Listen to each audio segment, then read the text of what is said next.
أعوذ بالله من الشيطان الرجيم. بسم الله الرحمن الرحيم. القارعة ما القارعة، وما أدراك ما القارعة.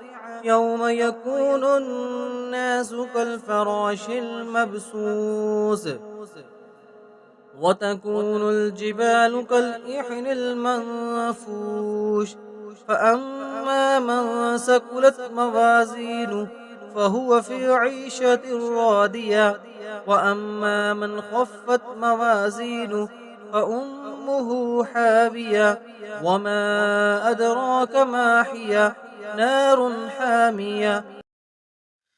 أعوذ بالله من الشيطان الرجيم. بسم الله الرحمن الرحيم.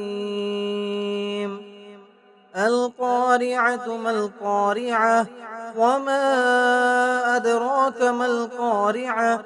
يوم يكون الناس كالفراش المبثوث، وتكون الجبال كالإحن المنفوش.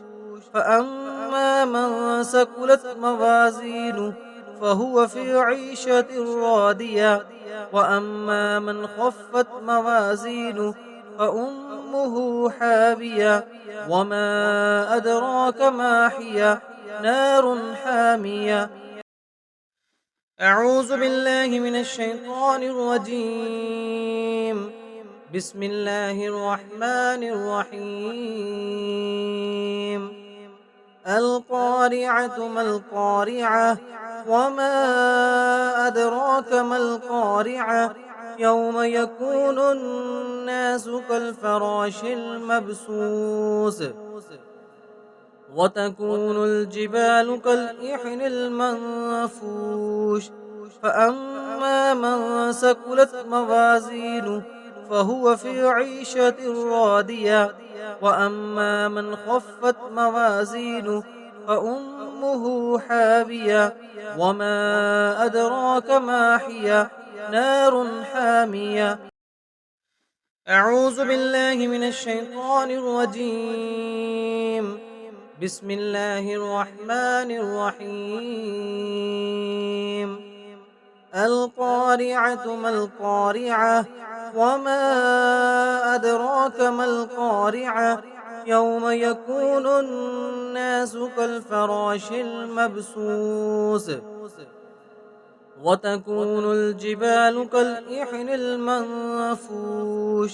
فأما من ثقلت موازينه فهو في عيشة راضية، وأما من خفت موازينه فأمه حاوية. وما أدراك ما هي؟ نار حامية.